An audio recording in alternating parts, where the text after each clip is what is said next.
에스라는 느헤미야가 오기 14년 전에 예루살렘에 도착했었습니다. 그의 목표와 비전은 분명합니다. 우리가 과거에 묵상했던 에스라 7장 10절에서 그 스스로가 자기의 비전과 목표를 고백했기 때문입니다. 읽어드릴게요.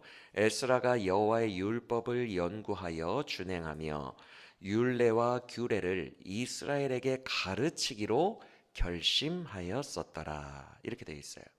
이것이 에스라가 예루살렘에 온 목적이고 비전입니다. 여호와의 성경 말씀 율법을 연구하여 그것을 백성들에게 가르치기로 결심했다. 그런데 가르치려고 와보니 이스라엘의 형편이 어때요? 특히 영적인 형편이 참담할 지경이에요.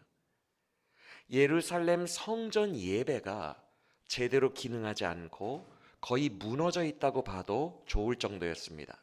왜 그렇다 그랬어요? 말씀을 모르니 예배 드릴 때에 확신이 없는 거예요. 확신 없는 예배. 그 예배는 점차 그들을 성전으로부터 멀어지게 했고요. 그들의 삶의 곤고함은 그들을 이방인들과 통혼하게 했어요. 여러분이 알다시피 오래전 그들의 조상들 스룹바벨과 5만 명의 1차 귀환민들이 이곳까지 와가지고 성전을 끝내 건축해냈던 그 비전이 지금에 와서는 잊혀진 거예요. 이럴 거면 왜 왔니? 이럴 거면 왜 성전을 지었니? 싶을 정도로 말입니다. 그들이 예루살렘의 성전을 버린 것과 같은 형편이었다라는 증거가 있습니다. 오늘 본문 바로 앞인 느헤미야 7장을 봅시다.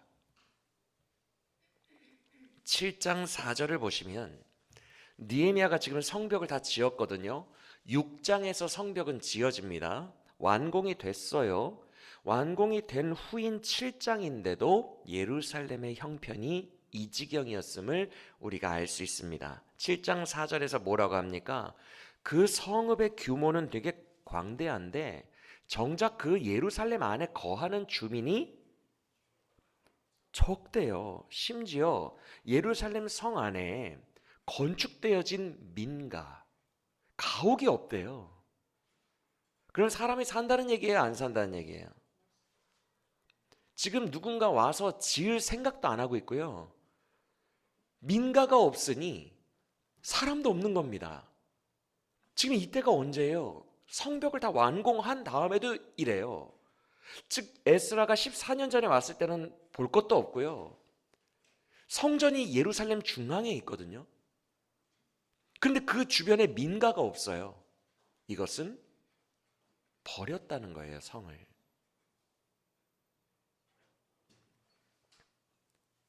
성전에 보통 성전 안에 11조도 들여다 놓고 여러 금은 보화들도 성전 안에 저장해 놓거든요. 아마 헌금도 안 했을 거예요. 왜냐하면 느헤미야 8, 9장 이상을 그 이하를 보면 그들이 나는 이제 이방인들과 절교하겠다 이렇게 문서로 서명을 합니다. 회개 운동을 하면서 그때 11조를 내겠다라는 서명도 그때 해요. 그러니까 아마 11조도 없었을 거예요. 왜? 다 버리고 갔잖아요, 지금. 성전 근처에 민가가 있어요, 없어요? 만약에 그 안에 자기들이 헌금한 금은 보화가 있다면 그렇게 방치했겠습니까? 즉 11조도 없고 뭐 헌금도 없고요. 주변에 민가도 없고요. 사는 사람도 없고요. 예배를 버린 거예요. 이게 그 당시 예루살렘이에요. 조상들이 성전 건축하려고 그 고생을 하고 이곳에 왔으면 성전 중심으로 모여서 굳세게 예배해야죠. 그런데 정반대의 상황이 된 거예요. 그래서 우리가 나중에 살펴보겠지만 이 영적 대각성 운동이 9장과 10장에서 다 끝나요.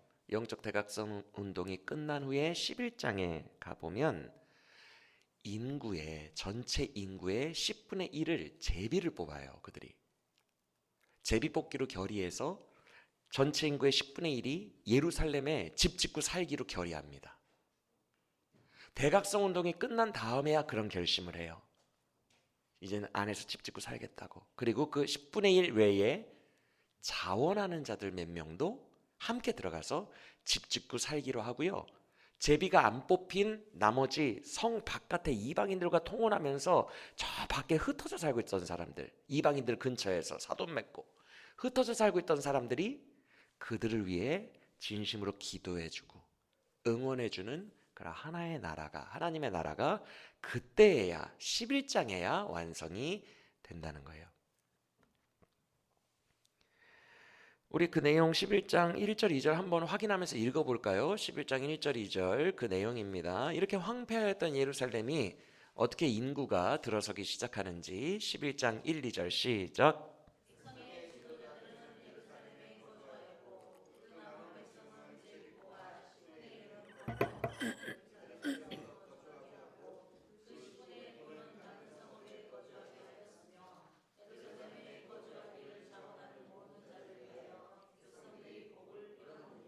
맞습니까? 이때에야 겨우 10분의 1이 입주한 걸 보면 거기는 지금까지, 아니 그동안 내내 허허 벌판이었어요. 덩그러니 성전은 방치되어 있었고 무슨 예배를 드렸겠습니까? 그러다 보니 영적으로 엄청 둔감해지죠. 당연하겠죠. 영적으로 둔감해지고 영혼이 잠들어 버리고 죽은 것과 같이 되었을 거예요. 그런데 문제는 영이 둔감해지고 중앙의 성전 중심적으로 살아야 되는데 성전을 버리고 지금 다 떠났죠. 이방인들과 사돈 맺으면서 쫙 흩어졌죠. 성전으로부터 멀어지면 영이 둔감해져요. 그래서 내가 지금 이방인들과 통혼하고 있는 이 죄가 얼마나 심각한 영적 상태인지를 잘 인지하지 못합니다. 왜? 우리는 그냥 힘들어서 사돈 맺은 건데 이렇게라도 하지 않으면 어떻게 살라고 이렇게 자기 합리화를 하며 그냥 계속 살아가요. 회개 운동하지 않고. 그래서 우리가 살펴봤지만 에스라가 왔을 때 다들 이방인들과 통혼해서 성도의 정체성을 다 잃어버린 그들의 모습을 보고 에스라가 자기 막 털을 뽑고 머리를 뜯고 겉옷과 속옷까지 다 찢고 성전 앞에서 비우는데 막 울부짖죠. 기억나십니까? 그런 상징적인 퍼포먼스를 해야 두려움을 느끼고 몇 명씩 비 속으로 나올 정도의 수준이에요. 본인들의 죄가 뭔지도 몰라요. 이게 성도의 정체성을 잃어버렸는지도 몰라요. 왜? 성전으로부터 멀어진 삶을 사니까 둔해져서 그래요. 악순환인 거예요. 성전으로부터 멀어지니까 둔해지고 둔해지니까 성전으로 안 와요. 점점 더 버려요. 심지어 7장 1절을 한번 보시겠어요? 7장 1절. 성벽 건축한 이후입니다. 성벽을 건축한 이후에 7장 1절을 보면 문짝을 달고 문지기를 세우고 그때에야 노래하는 자들과 성전 봉사자들을 세웠다라고 돼 있어요. 맞습니까? 찬양대와 성전 봉사자를 이때 세웠대요. 그리고 그 전까지는 찬양대도 성전 문지기도 봉사자도 없었다는 말이에요. 예배를 드리지 않는 수준이었다는 거예요.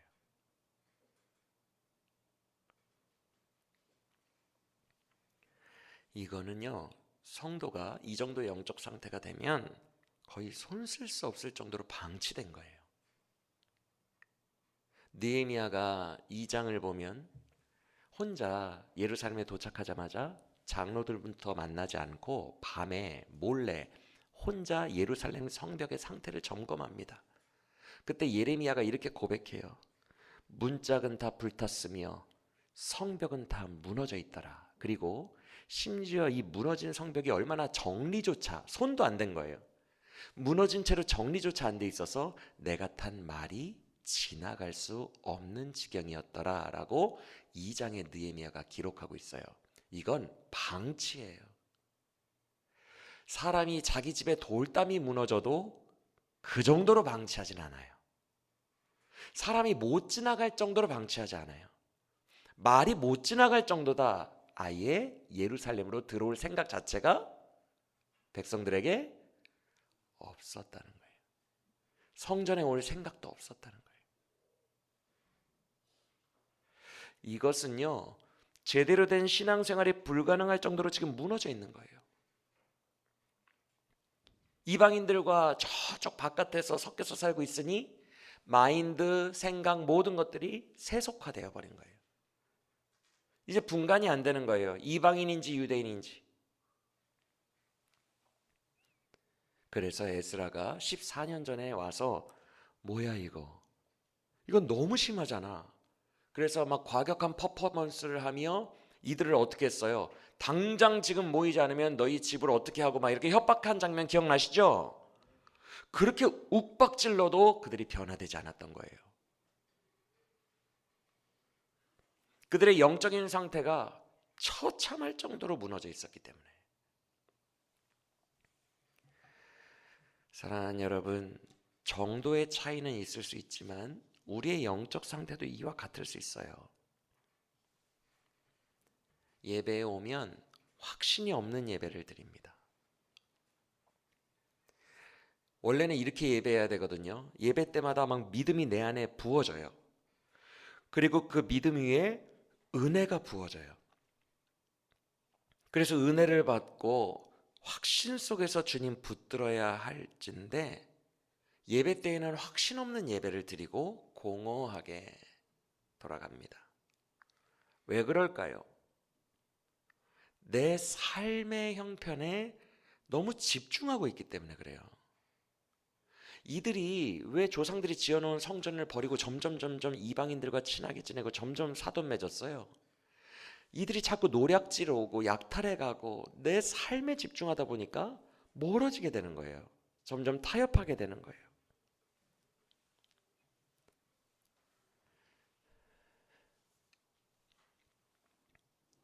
그래서 가장 중요한 것은 그래 놓고도 지금 내 영혼의 상태가 믿음도 받지 못하고 확신 가운데 예배드리지 못하고 예배에 왔다 가는 수준인데 그게 얼마나 내 상태가 지금 안 좋은 것인지 심각한 것인지를 인지하지 못한다는 게 더 큰 문제예요. 왜? 내 마음이 하나님과 이미 멀어져 있기 때문에. 여러분 잘 들으세요. 오늘 설교 메시지는 어찌 보면 간단해요. 우리의 영혼은 하나님과 가까워질수록 회개를 더 많이 하게 돼 있어요. 하나님과 가까워질수록 죄가 드러납니다. 반면에 내 영이 성전에서 멀어질수록 이방인들과 통혼하는 엄청난 죄를 저질러도 죄인지도 몰라요.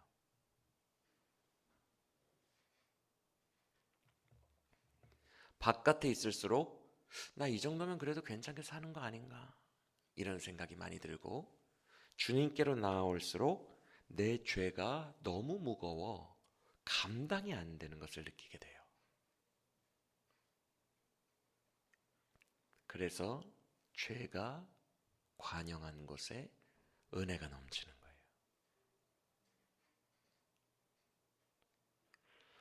에스라는 14년 전에 왔을 때 억지로 회개하라고 했어요, 사람들에게. 근데 그게 잘 되나요, 여러분? 내가 이미 저 동심원 바깥에 있는데 죄에 되게 둔해져 있는데 막 율법 갖다 대면서 억지로 회개하라고 윽박질러 봐야 그게 잘 될까요? 여러분 회개는 억지로 하는 게 아니에요. 소리를 지르고 화내고 에스라같이 우격다짐을 한다고 해서 되는 게 아니에요. 이미 멀어져서 영의 감각을 상실해 버렸잖아요. 이렇게 영의 감각기관이 상실된 자가 다시 죄를 민감하게 느끼고 회개한다는 것 자체가 불가능에 가까워요. 그래서 에스라가 14년 전에 실패한 거예요. 사랑하는 여러분, 혹시 우리가 이런 영적인 난국에 빠진 것은 아닌지를 돌아보기를 원합니다. 우리가 삶에 집중할수록 성전으로부터 멀어집니다. 그래서 작년 연말부터 말씀을 드렸지만 외부의 현상에 집중하면 안 됩니다. 삶에 집중하면 안 돼요. 나의 삶의 참 주인이신 하나님께 더욱 집중해야 됩니다. 하나님께 집중한다는 말은 외부를 놓고 운운하는 것 자체를 안 하는 거예요. 여러분 오해하지 마세요. 지금 외부 현상 중에 내가 내 자녀 때문에 늘 근심이 있던 그 기도 제목이 있다고 해봐요. 이걸 놓고 하나님께 가는 게 하나님을 찾는 게 아닙니다. 그건 외부를 찾는 거예요. 하나님 여호와를 찾는다는 것은 외부를 다 접어놓고 다 내려놓고 다 치워놓고 하나님을 찾는 거예요. 내 삶의 주인이신 하나님 자체를 찾는 거예요. 그것이 예배예요. 우리가 외부에 집중할수록 하나님 자체로부터 멀어집니다. 그러면 악순환이 이어져요. 삶에 계속 악순환이에요. 여러분, 나의 삶의 참 주인이신 하나님께 집중하시기를 축복합니다. 우리는 우리가 왜 사는지를 돌아봐야 됩니다. 느헤미야 7장을 보면 7장 5절을 한번 눈으로 보시겠어요? 갑자기 잘 나가다가 중간에 계보, 족보 이야기가 나옵니다. 근데 7장 5절을 보시면 느헤미야가 이렇게 말해요. 하나님이 갑자기 나에게 감동을 주셨다 이렇게 말합니다. 맞습니까? 이거 본인 아이디어예요? 하나님이 갑자기 감동 주신 거예요? 하나님이 시키신 거나 마찬가지입니다. 맞습니까? 근데 뭘 하라고 시켜요? 주민등록을 다시 받아라. 지금 느헤미야가 행정관리 총독이죠, 그렇죠? 주민등록을 받으래요, 다시 주민들에게. 그런데 그냥 현재 살고 있는 사람들의 주민등록을 받는 것이 아니라 족보대로 호적을 등록하는 거예요. 맞습니까? 그래서 6절 이하를 보시면 그 각자 가문대로, 족보대로, 계보대로 지금 어떤 주민등록이 살아있는지를 후예들의 주민등록을 등록하게 해요. 맞아요? 그런데 지금 그가 강조하는 것은 7장에 나와 있는 목록은 현재 살고 있는 백성의 이름이 아니에요. 100년 전 성전 지으러 왔던 스룹바벨과 지금 그들의 조상들의 계보를 이름을 쓰고 있어요. 명단이 그래요. 그래서 신기한 게 여러분의 성경에도 위에 작은 설명이 들어가 있습니까? 7장 5절 위에 설명에 에스라 2장과 비슷함 뭐 이런 게 있어요. 여러분들도? 없어요? 좋은 성경을 안 보시는구나. 워낙 성경을 잘 하시니까 뭐 그런 설명이 필요가 없죠. 네, 그렇죠. 농담이고 에스라 이게 있으면 참 친절한데 에스라 2장과 비슷해요. 그래서 에스라 2장에 실제로 스룹바벨이 100년 전에 왔을 때에도 그들의 명단이 나오거든요. 똑같습니다. 심지어 7장 마지막 세 구절을 보시면요. 그 당시에 족장들이 뭘 바쳤고 뭘 헌금했고 이런 내용이 마지막 세 구절에 나와요. 맞아요? 이게 지금 현재 무슨 의미가 있어요, 여러분? 100년 전 사람들이 바치는 소가 현재 100년 후에 사람들에게 무슨 의미가 있어요? 그런데 보시면 아시겠지만 에스라 2장을 복사 붙여넣기 해놨어요. 왜? 왜 이런 불필요한 기록이 있지? 에스라 읽으면 될 거 아니야. 우리 에스라를 통해 이미 다 아는데 왜 성벽 공사와 부흥운동 사이에 정확하게 그 사이에 위치한 7장에 복사 붙여넣기를 불필요하게 했지? 왜 그런 것 같아요, 여러분? 그들의 정체성을 확인시켜 주는 거예요. 너희 조상들이 여기에 왜 왔느냐? 그들의 조상들이 온 이유가 뭐예요? 하나님을 가까이 하고 예배하기 위해서 온 거잖아요. 맞습니까? 그걸 다시 새롭게 하여 그 후예들에게 주민 등록을 시키는 거예요. 우리가 왜 여기에서 이렇게 살아가는지 근본적인 이유를 고민해 보라는 거예요. 우리가 이제는 이곳에서 뭘 하면서 살아야 성도에게 마땅한 삶인지 생각해 보라는 거예요. 사랑하는 여러분, 우리가 이 땅을 살아가는 이유가 뭐예요? 이 땅에서 잘 먹고 잘 살려고 사십니까? 우리가 이 땅을 살아가는 목적은 주님이 예수 그리스도를 통해서 은혜로 주신 저 천국으로 옮겨지기 위한 준비 과정으로 살아가는 것입니다. 믿으십니까? 우리가 지금 이 땅에 사는 이유는 저 천국을 소망하며 그 주신 천국 복음 안에서 하나님을 기쁨으로 예배하며 하나님을 가까이 하는 영광의 백성으로 사는 것을 준비하다가 아들의 나라로 옮겨지려 함입니다. 믿으십니까? 이 땅에서 대단한 것을 맛보려고 사는 것도 아니고, 이 땅에서 부귀영화를 누리려고 사는 것도 아니고, 이 땅에서 유토피아를 이루려고 사는 것도 아니라는 거예요. 왜 왔냐는 거예요. 여기에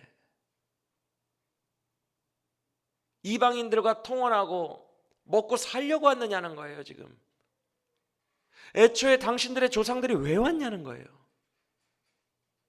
성전 중심으로 똘똘 뭉쳐서 주님을 가까이 하며 예배하는 백성 되려고 오지 않았냐는 거예요.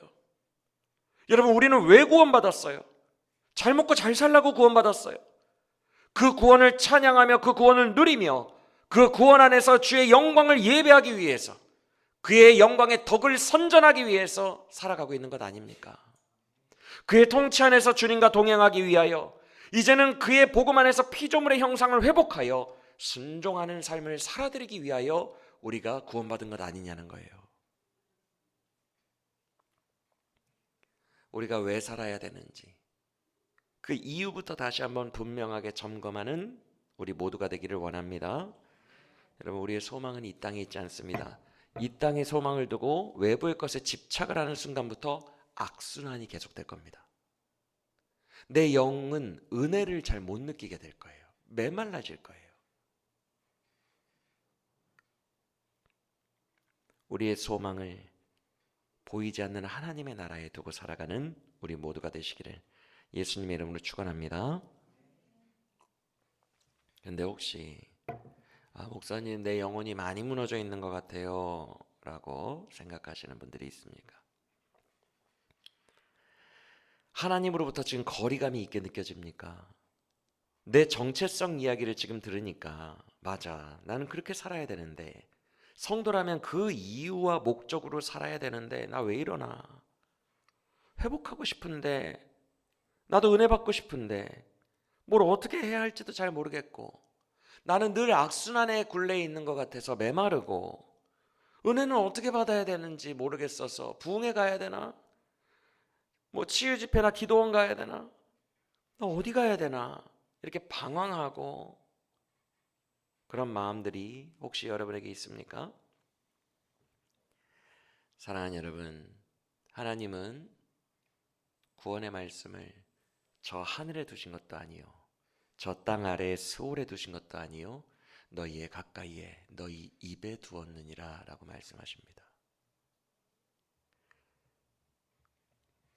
멀리서 부흥 치유 집회 갈 것도 아니고 기도원 갈 것도 아니고요, 회복을 거기에서 찾으면 안 되고요, 여러분의 입에 있는, 왜 입이라고 했어요? 당시 히브리인들은 성경을 책으로 읽기보다, 두루마리 성경이 귀하니까 책으로 읽기보다 어렸을 때부터 외우게 해서 읊조리게 했어요. 종이가 귀하니까. 그래서 여러분의 입에 있는, 즉 성경 말씀의 회복의 근거가 있습니다. 말씀이 우리를 회복시키는 유일한 방법이에요. 그 말씀에서 회복을 얻으시기를 간절히 원합니다. 오늘 본문 8장을 보면 이제 부흥운동이 일어나거든요. 정확히 말하면 영적 대각성 운동입니다. 이것이 얼마나 위대했는지 여호수아 이래로 1000년 만에 이런 부흥이 일어났다고 느헤미야서에 써 있어요. 여호수아 이래로 1000년 만에 엄청난 부흥이 일어났어요. 죄가 죄인지도 모르는 사람들이었어요.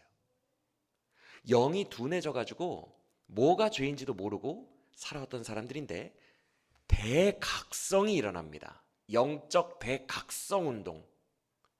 그래서 그들이 눈물을 흘리며 회개하며 1000년 만에 엄청나게 뜨거운 집회를 하거든요. 근데 그 집회의 시작이 성경 말씀 들을 때 일어나요. 여기에 우리의 영의 해답이 있어요. 8장부터 그 대각성 운동이 시작이 되는데 말씀으로 시작되는 것을 그 현장을 여러분들이 확인해 보시길 바랍니다. 8장 1, 2절을 보면 그들은 일곱째 달 첫날에 일제히 모였대요. 7월이죠. 그들의 종교력으로는 7월인데 민간력으로는 1월입니다. 그들은 달력을 2개를 써요. 원래는 민간력만 썼는데 출애굽했을 때 주님이 이제는 그 종교력을 이날을 너희의 첫날로 삼아라 라고 해서 종교력과 민간력이 있어요. 그런데 이 민간력으로 1월입니다. 그래서 2절을 보시면 1월 1일이 지금 1월 1일이라고 되어 있어요. 초하루 맞습니까? 그럼 우리로 말하면 뭐예요, 이 날이? 설날이죠. 그렇죠? 그들은 설날을 나팔절로 예배하며 시작합니다. 나팔을 길게 불어요. 그래서 새해가 열렸음을 알리고 같이 예배하고 그 다음에 먹고 마시며 뛰노는 날이 나팔절이에요. 우리의 설날 명절과 비슷해요, 분위기가. 그래서 원래 나팔절에는 성경 읽고 이런 걸 잘 안 합니다. 예배 순서에 여러분 히브리인들의 예배 순서에 성경이 있습니까? 그들의 구약 예배는 짐승 제사예요. 여러분이 알다시피 맞습니까? 각을 뜨고 뭐 안수하고 그들의 예배는 성경이 없어요. 그냥 성경 법대로 짐승을 드리면 되는 거예요. 그런데 이럴 필요가 없는데 그들이 이 둔감한 백성, 영적으로 죽어있던 백성이 놀라운 행동을 합니다. 8장 1절을 보시면 여러분 퀴즈입니다. 에스라는 14년 전부터 왔죠, 그렇죠? 근데 왜 이제 와서 이런 부탁을 할까요? 14년 동안 에스라에게 이런 부탁을 했다는 거예요, 안 했다는 거예요? 에스라도 방치했어요. 성전도 방치했어요. 14년 동안 에스라는 그들의 곁에 있었거든요. 이날을 준비하며 말씀을 준비하며 자기의 동역자들을 만들며 이날만 기다렸어요. 근데 놀랍게도 이번 나팔절에는 이번 새해에는 굳이 안 해도 되는 순서를 이들이 먼저 요청을 합니다. 에스라에게. 그게 뭐예요? 1절을 보면 여호와의 율법책을 가져다가 읽어주고 가르쳐주세요. 그래서 나중에 10절인가 9절을 보시면 에스라의 동료들이 백성들 옆에 붙어서 그걸 다 해석해 줍니다. 맞아요? 그러니까 건강한 해석자들 에스라와 함께 그 동료들이 옆에 막 붙어가지고 해설도 해주며 말씀도 듣는 거예요. 이런 놀라운 일이 일어나는데 3절을 보시면 새벽부터 정오까지 히브리인들의 시간관념으로 새벽은 아침 6시, 정오는 12시 몇 시간 동안 말씀을 들었대요. 우리 사경회 때 하루에 10시간씩 말씀 듣는다고 원망 불평하지 마시길 바랍니다. 이들은 6시간 동안 서서 예배를 드렸어요. 서서 말씀을 들었어요. 서서. 수문학 광장에 모여 말귀를 알아듣는 모든 사람은 다 모여서 6시간 동안 말씀만 듣는데 사랑하는 여러분, 이때가 부흥의 시작이에요. 우리 영혼의 회복과 부흥은 말씀에 내가 배고파할 때부터 시작된다고 생각하시면 됩니다. 왜? 여러분이 어떻게 하나님을 경험할 것 같아요?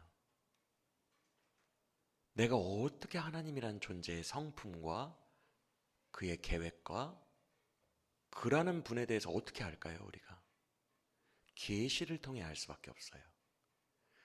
하나님이 하나님에 대해서 다 기술해 놓은 것이 성경입니다. 그래서 하나님의 말씀을 통해서만 우리는 하나님을 알 수 있고요. 하나님의 말씀을 통해서만 나를 알 수 있고요. 하나님의 말씀을 통해서만 하나님의 사랑을 느낄 수 있어요. 그래서 우리가 말씀을 배고파하는 순간부터가 내 영혼이 살아나는 순간이라고 생각하시면 됩니다. 여러분, 하나님을 아는 것이 우리의 힘입니다. 오늘 본문에서는 여호와를 기뻐하는 것이 너희의 힘이라고 되어 있지만 호세아서에는 하나님을 아는 것이 너희의 힘이라고 되어 있어요. 지식이 없어서 망하는 거예요. 하나님을 아는 지식이 없어서 망하는 거예요. 하나님을 깊이 알아야 됩니다. 그런데 이 지식은 공부가 아닙니다. 여기서부터 잘 들으시길 바랍니다. 우리가 성경을 볼 때 하나님을 아는 지식이 있어야 되는데 이 지식은 공부가 아니에요. 성경 구절을 많이 아는 게 아니에요. 그 성경 말씀 속에서 하나님이 여러분을 향한 그 마음을 아는 거예요. 하나님이 이 땅을 창조하실 때 하나님의 마음을 아는 거예요. 하나님이 우리를 지으실 때에 여러분을 지어놓고 기뻐하셨던 그 마음을 아는 거예요. 우리가 고통 속에서 처음으로 눈을 들어 하나님을 보았을 때 안아주시던 그 하나님의 마음이 뭔지 기억하십니까, 여러분? 내 입장만 기억 속에 다 가득하죠, 지금.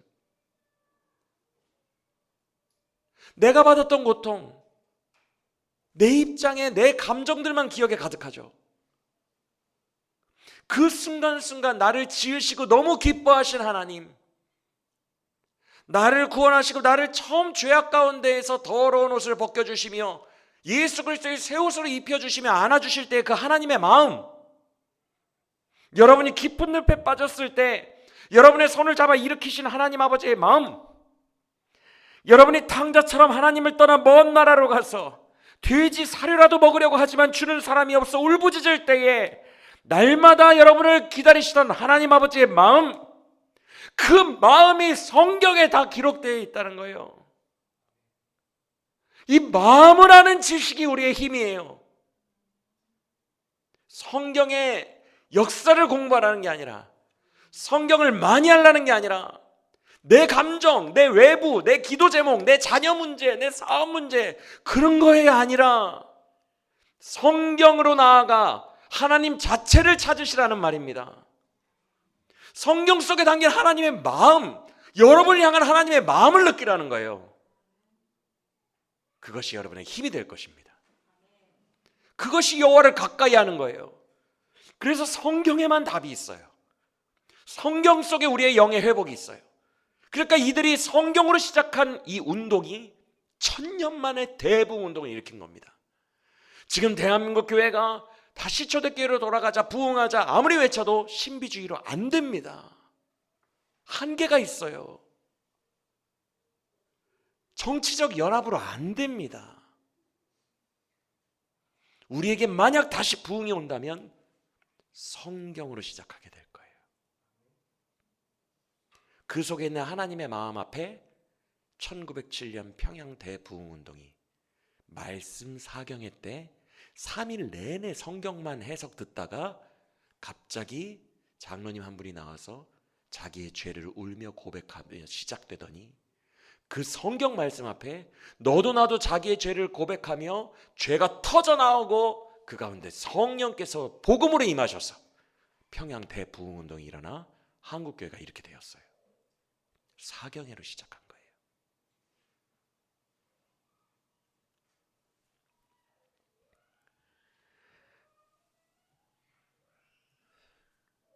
여러분이 예수 그리스도를 십자가에서 만났을 때 여러분 참 기뻤죠. 그때 그 기쁨이 여러분 감정 속으로, 기억 속에 남아있죠. 그 기억을 남겨놓지 마시고 그때 여러분을 더 기뻐하셨던, 여러분보다 더 기뻐하셨던 아버지의 마음이 내 기억 속에 남아 있어야 돼요. 그게 복음이에요. 아버지가 나에 대해서 얼마나 기뻐하셨는지, 나를 얼마나 기다리셨는지, 그게 여러분에게 기억될 때 복음을 누리게 됩니다. 그래서 아빠의 마음을 알아야 돼요. 어디에서? 성경 속에서. 성경은 하나님이 우리에게 쓰신 러브레터입니다. 이 러브레터에는 그의 사랑의 마음과 감정이 다 담겨 있어요. 그래서 이 러브레터에 귀를 기울일 때 우리의 영혼의 회복과 부흥이 찾아온다는 것을, 하나님의 나라가 우리의 마음에 찾아온다는 것을 믿으시길 바랍니다. 앞으로 성경을 읽으실 때 이 땅과 관련한 무언가의 기도 제목을 가지고 나오지 마세요. 저도 그럴 때가 있어요. 우리 애들 학원을 어떻게 해야 되나, 학원을 어디를 등록시켜야 되나, 이게 고민이 되면 오늘 큐티 속에서 주님, 학원이 너무 고민되는데 이거에 답을 좀 오늘 말씀해서 주세요, 이렇게 외부를 가지고 말씀을 대할 경우가 많아요. 그렇게 하면 안 돼요. 그건 하나님 자체를 찾는 게 아니고 하나님의 마음을 느끼는 게 아니라 점치러 오는 거예요. 주님, 배추도사, 무도사처럼 어느 길이 맞는지 점쳐주세요. 나 성경으로 점치기를 원합니다. 그건 점치는 거예요.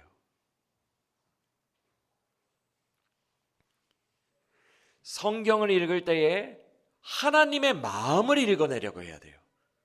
하나님을 찾아야 돼요. 그게 성경을 바르게 대하는 태도이고 설교 말씀을 바르게 대하는 태도예요. 이 안에서 나를 향한 그의 절절한 마음을 날마다 말씀 안에서 느끼며 살아가는 여러분 되시기를 축복합니다. 하나님은요, 성령 안에서 말씀을 통해서만 만날 수 있어요.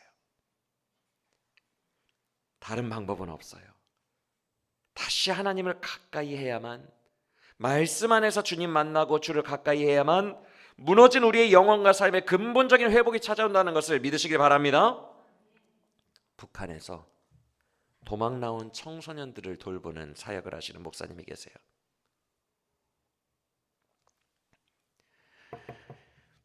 우리가 알다시피 북한은 인권이 약하고 가난한 나라죠.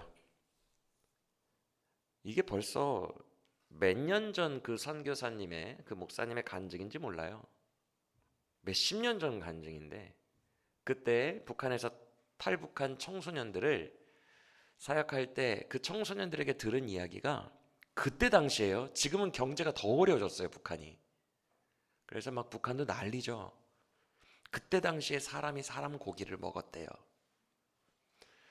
평양 이외에 함경도나 황해도에 나오는 모든, 평양시 외에 그냥 평안 남북도도 다 포함해서 평양 외에 다른 시장에 나오는 모든 고기는 사람 고기라고 알고 먹었대요. 지금부터 십몇 년 전 간증이에요. 청소년들이 사람 죽을 때 옆에서 장기를 꺼내다가 중국 사람들에게 팔았대요. 그게 북한이에요.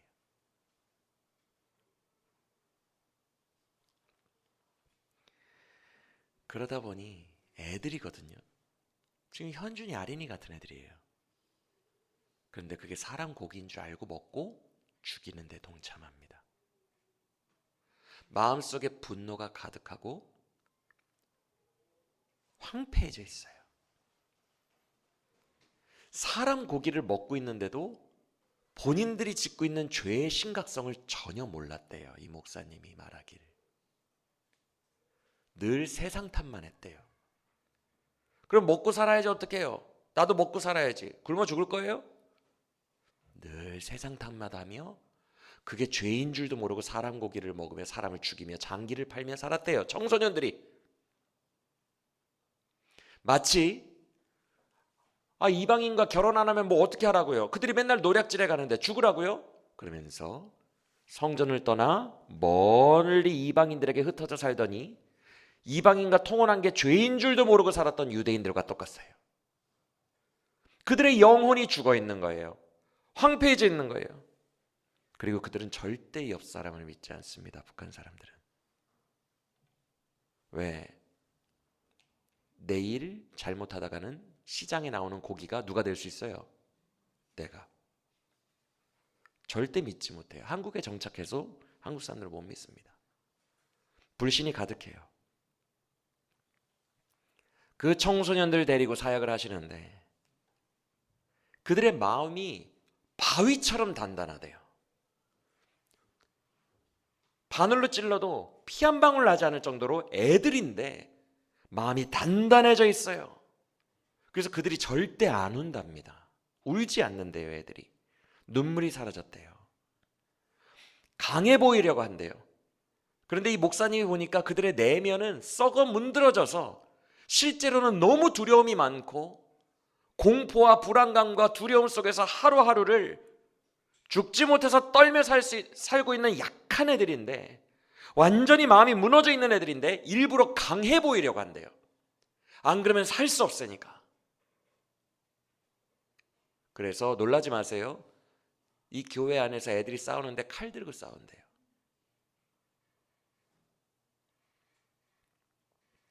그래서 목사님과 함께 경찰서에 자주 가요.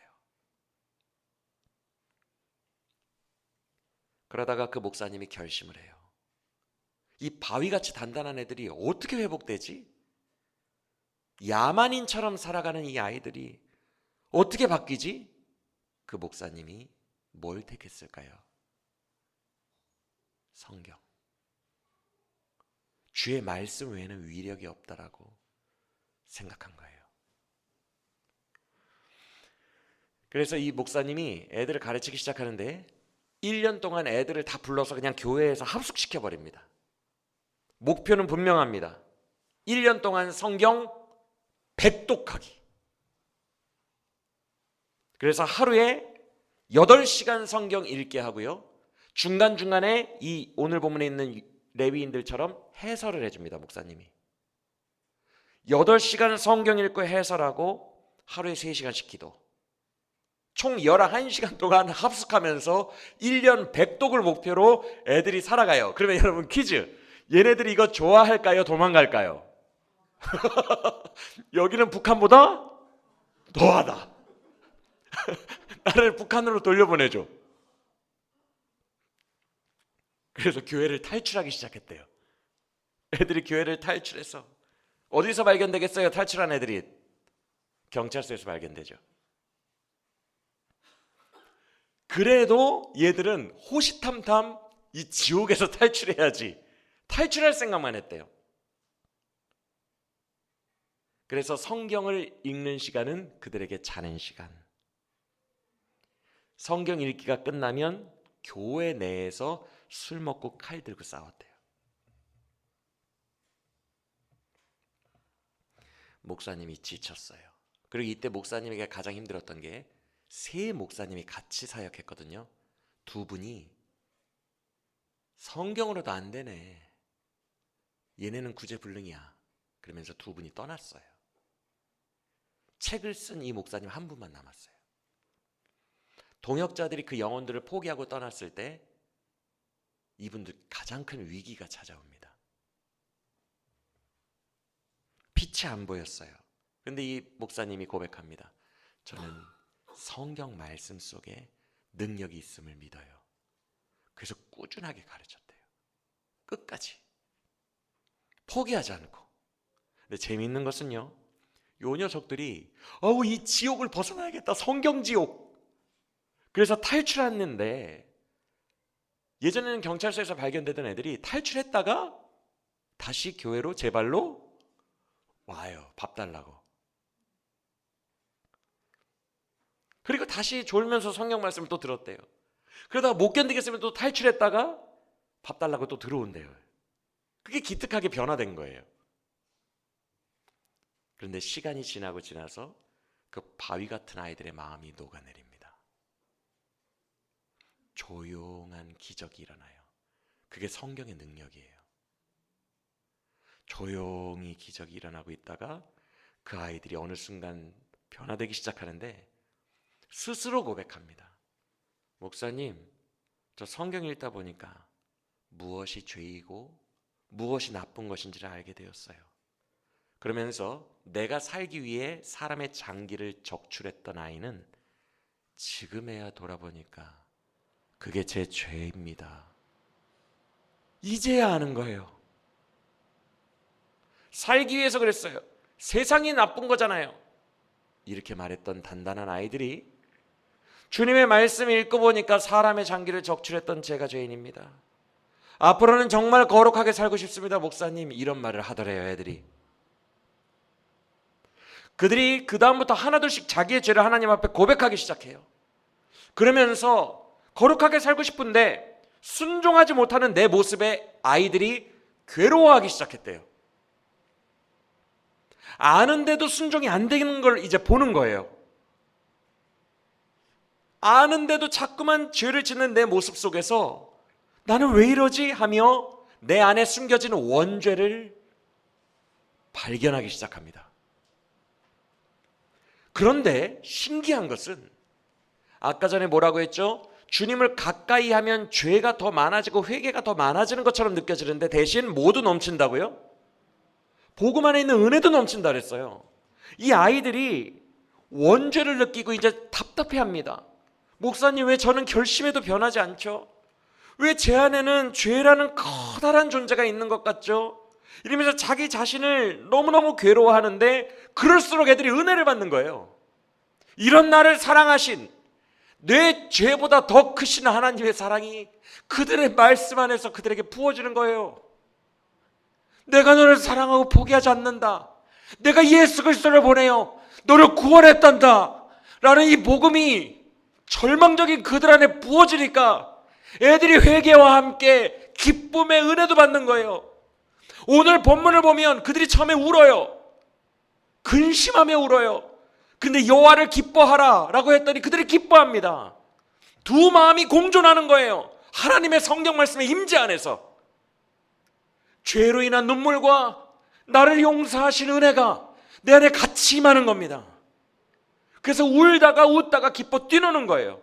그것이 복음 안에 담긴 은혜입니다. 할렐루야. 이 아이들이 그걸 느껴요. 내 죄보다 더 크신 하나님의 사랑이 성경에 기록되어 있다는 것을 믿게 돼요. 말씀을 가까이 하며 하나님 자체를 만난 거예요. 하나님 가까이 하다 보니까 내 죄의 깊음과 이 죄의 깊음보다 더 깊은 하나님의 사랑을 알게 돼요. 이 죄를 이기신 하나님의 사랑의 마음을 알게 돼요. 절대 우리의 인생을 놓지 않으시는 하나님의 질긴 사랑의 마음을 성경 속에서 알게 돼요. 단 한 번도 내 삶에서 하나님이 나를 떠나신 적이 없다는 것을 그들이 알게 됩니다. 그래서 그들이 고백해요. 하나님이 내 죄를 용서하신 것은 나에게 새 삶을 주시기 위함이다. 예전에는 아름답지 못했지만 내가 이제부터 성령을 의지하고 하나님을 의지하면 아름다워질 수 있다. 새 삶을 살아갈 수 있다. 라는 것을 그들이 점점 주의 밀어주시는 사랑 안에서, 그 은혜 안에서 확신을 갖게 됩니다. 주님이 나를 붙드시니 내가 능히 살아갈 수 있다는 것을 알게 돼요. 그 바위 덩어리 같은 애들의 마음이 녹아내린 거예요. 주의 말씀으로. 그들의 마음에 오랜 상처가 고쳐졌습니다. 상처가 사라진 자리에 기쁨이 들어오기 시작해요. 비로소 그들이 하나님의 자녀다운 청소년으로 변화되었다고 고백되어집니다. 사랑하는 여러분, 주의 말씀은 느린 것 같아요. 기적은 그 순간은 강렬해 보이지만 돌아보면 그 기적이 내 삶을 바꾼 게 별로 없어요. 나중에는 회의가 들어요. 그래서 내 남편, 내 가족 하나도 안 바뀌었잖아.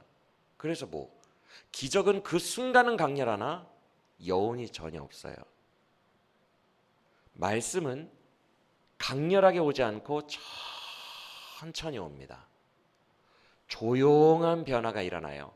그러나 나중에 시일이 지나서 보면 분명하고 확실한 변화를 일으킵니다. 그게 말씀 안에 담긴 주의 능력이에요. 이 능력을 믿으시길 바랍니다. 주의 말씀이 죽었던 사람도 살리는 거예요. 그래서 하나님이 말씀하시자 에스겔 골짜기의 마른 뼈들이 살아난 것입니다. 그 말씀만으로 무너져서 손 쓸 수조차 없는 상태의 사람도 회복시키는 것이 바로 하나님의 말씀임을 믿으시길 바랍니다. 그들은 6시간 동안 말씀을 듣다가 울었어요. 9절을 보세요. 8장 9절. 성경이 이렇게 말씀합니다. 백성이 말씀을 듣고 다 울었다. 여기서 울었다가 큰 소리로 운 걸 말해요. 꺼이꺼이 운 겁니다. 말씀 속에서 하나님의 마음을 알았기 때문에 운 거예요. 하나님의 사랑의 편지를 받았기 때문에요. 죄가 주었던 고통들이, 상처들이 눈물과 함께 씻겨 내려갑니다. 그들이 얼마나 울었는지 지도자들이 느헤미야와 에스라가 그들을 말릴 정도였습니다. 한참을 꺼이꺼이 울고 있으니 지도자들이 뭐라고 해요? 그만 울라. 오늘은 성일이니 여호와로 인해 기뻐하는 것이 너희의 힘이라. 여호와를 기뻐하라 라고 말합니다. 그러자 이 백성들이 어디에 털날 것처럼 바로 또 기뻐합니다. 맞습니까? 어떻게 이게 가능하죠? 기쁨을 연기하는 걸까요? 아니에요. 아까 다 설명드렸어요. 진정한 복음 안에는 눈물과 기쁨이 같이 있습니다. 죄의 애통하는 회개와 은혜가 같이 있습니다. 그래서 이들이 이게 가능했던 거예요. 백성들은 이제 알았어요.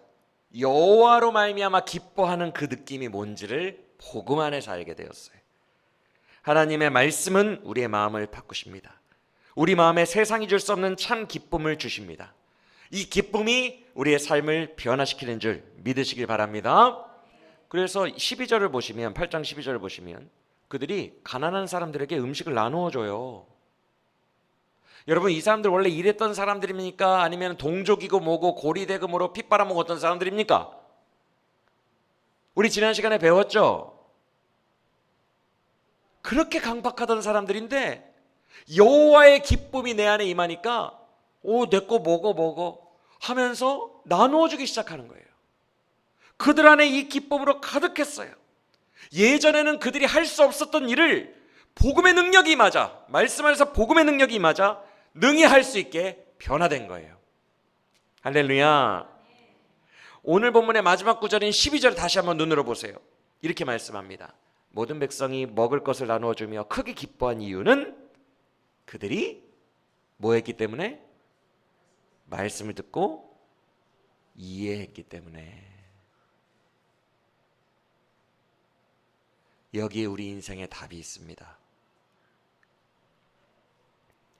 말씀을 많이 외우고 많이 본다고 해서 은혜 받는 것이 아니고요. 물론 그렇게 많이 노출해야 됩니다. 말씀에 나를 노출하는 게 좋아요. 그러나 그게 은혜가 아니고 말씀 속에서 하나님 자체를 만나고 말씀 속에서 여러분을 향한 하나님의 마음을 깊이 깨닫게 되기를 간절히 원합니다. 이런 자세로 우리가 앞으로 말씀을 봤으면 좋겠어요. 집에서 말씀을 보고 개인적으로 말씀을 봤으면 좋겠어요. 5절 보세요. 8장 5절. 에스라가 책을 펼 때 백성들이 책 펴는 순간 경외하며 말씀 앞에서 일어났대요. 설마 그들이 그 두루마리를 경배했겠습니까? 그 말씀 안에 하나님이 존재한다는 것을 믿었기 때문에 말씀을 볼 때 가벼운 마음으로 보지 않고 정말 경외하며 하나님만을 원하며 그 말씀에 경배한 거예요. 맞아요? 6절 말미, 말씀을 이제 읽기 전에 그 말씀 앞에 아멘 절하며 경배합니다. 그리고 3절 말미, 그 말씀에 귀를 기울입니다. 여러분들도 이 사람들의 태도처럼 말씀 안에 계신 살아계신 하나님을 소망하며 말씀을 대하는 태도가 오늘 이후로 변화되기를 간절히 축원합니다. 느리지만 분명하고 강력한 변화가 있는 이 말씀이 여러분을 변화시킬 줄 믿습니다. 교회가 여러분이 말씀에 배고파할 때 부흥은 시작됩니다. 처음에는 여러분이 말씀을 붙들며 시작하지만 나중에는 그 말씀이 여러분을 붙들 것입니다. 믿으시길 바랍니다. 그러면 하나님의 나라가 우리에게 찾아온 거예요. 이 모든 일이 여러분에게 있으시기를 예수 그리스도의 이름으로 간절히 축원합니다.